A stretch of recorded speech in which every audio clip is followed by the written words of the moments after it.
Bonjour, ici Marie-Ève Lapointe, animatrice pour le Centre Astère. Et c'est finalement notre premier podcast de la saison. Et pour ce premier podcast, nous allons parler des planètes rocheuses. Une planète rocheuse, c'est une planète qui est solide, donc on peut marcher dessus à nos risques et périls, et vous allez voir pourquoi dans les prochaines sections.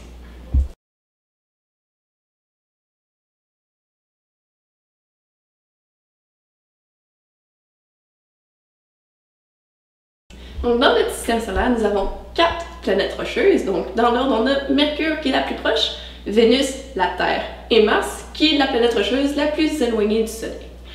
Et nous avons pour vous quelques fun facts pour chacune de ces planètes-là. Donc, Mercure est associé avec Hermès, le messager des dieux, parce qu'en fait, la révolution de Mercure est très rapide autour du Soleil. Elle dure environ 88 jours. C'est la plus rapide révolution de toutes les planètes du système solaire. Et c'est pour ça qu'il est associé avec le messager des dieux.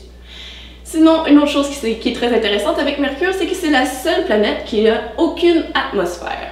Ce qui veut dire que même si elle est très proche du Soleil, le jour il va faire très chaud, donc environ 400 degrés Celsius, mais la nuit, sans atmosphère, elle ne peut pas garder la chaleur à sa surface, ce qui fait qu'il fait environ moins 180 degrés Celsius.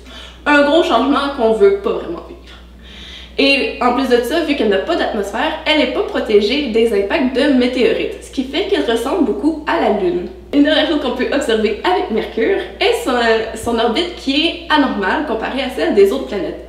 En fait, elle va avoir un phénomène qui s'appelle la précession. Son orbite ne va jamais revenir à la même place autour du Soleil, elle va plus décrire une sorte de pétale de marguerite autour. Et c'est seulement avec l'arrivée d'Albert Einstein et de ses nouvelles théories sur la gravité qu'on a pu calculer son orbite et pourquoi elle faisait ça. En fait, chaque planète du système solaire va avoir un phénomène de précession, comme ça, qui vont faire comme des marguerites autour du Soleil. Sauf que, étant donné de la proximité de Mercure avec le Soleil, c'est elle qui a l'effet le plus marqué. Et maintenant, direction vers la deuxième planète du système solaire, qui est Vénus. Celle-ci est associée à la déesse grecque Aphrodite, la déesse de la beauté et de l'amour. Pourquoi on a choisi celle-là? Eh bien, c'est parce que c'est elle la planète la plus lumineuse dans notre ciel, ce qui la rend très jolie à regarder. Ce qui peut aussi rendre Vénus plus intéressante est le fait que sa révolution, donc un tour autour du Soleil, est plus court qu'un tour sur elle-même. Donc le jour chez Vénus est plus long que son année. Une autre chose aussi par rapport à sa rotation sur elle-même est le fait que c'est la seule planète à aller dans le sens des aiguilles d'une montre. Ça aurait pu être dû à cause de son atmosphère qui est très épaisse, l'attraction du Soleil et le fait qu'elle n'ait aucun satellite naturel. Tout ça aurait fait en sorte qu'elle ralentisse et qu'elle finisse par tourner du sens contraire. Comparé à toutes les autres planètes qui, elles, vont dans le sens contraire des aiguilles d'une montre. Également, Vénus, même si c'est la deuxième planète la plus proche du Soleil, est également celle qui est la plus chaude, encore une fois à cause de son atmosphère qui est très épaisse. En fait, elle va pouvoir capturer les rayons du Soleil et ceux-ci ne vont pas pouvoir s'échapper, ce qui fait que sa surface est tout le temps chauffée à environ 460 degrés Celsius. Il fait tellement chaud à sa surface qu'il y a des pluies d'acide sulfurique. Maintenant, nous sommes rendus à la troisième planète du système solaire, qui est la Terre, et qui est aussi la planète que nous connaissons le mieux.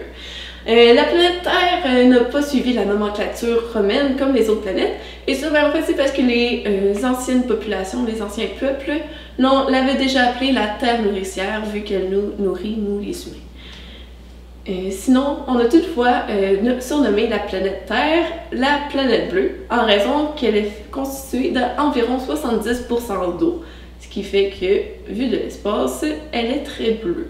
Ce qui est spécial aussi à propos de la Terre est le fait qu'elle possède un champ magnétique qui la protège de tout ce qui vient de l'espace. Elle la protège des impacts de météorites, des radiations, mais aussi des vents solaires qui viennent du Soleil.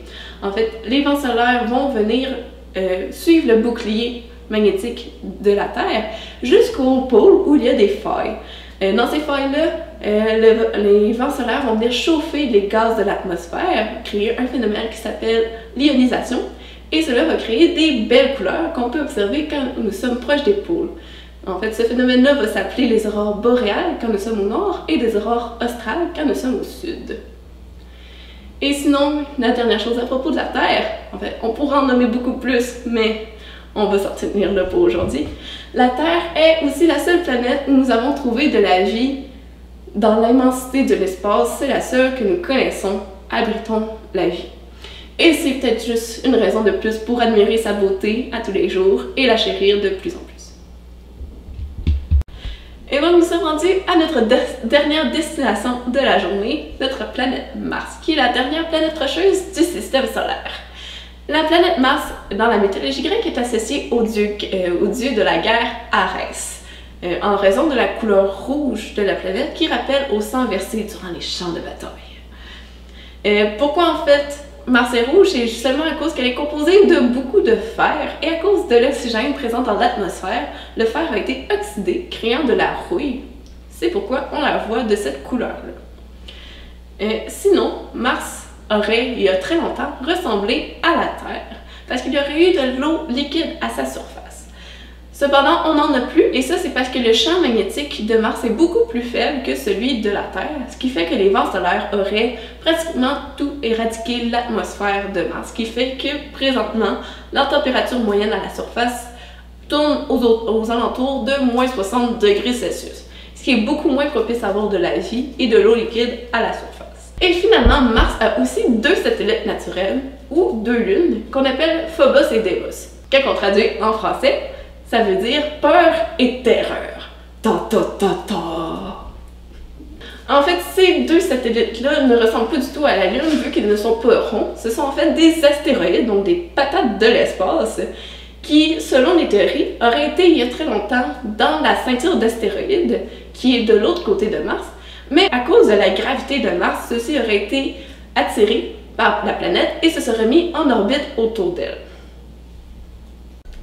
Et c'est finalement ce qui termine notre voyage à travers les planètes rocheuses. Vous pouvez rester à l'affût au courant des prochaines semaines. Nous allons publier d'autres vidéos qui vont parler des planètes gazeuses pour continuer notre voyage dans le système solaire. Merci d'avoir été à l'écoute. Et sinon, si vous voulez avoir plus de détails à propos de l'espace, vous pouvez vous présenter au Centre Aster. On est situé au Bas-Saint-Laurent. Ici, on va parler de plein de sujets dans le système solaire. On va aussi parler d'autres sujets plus vastes dans l'espace.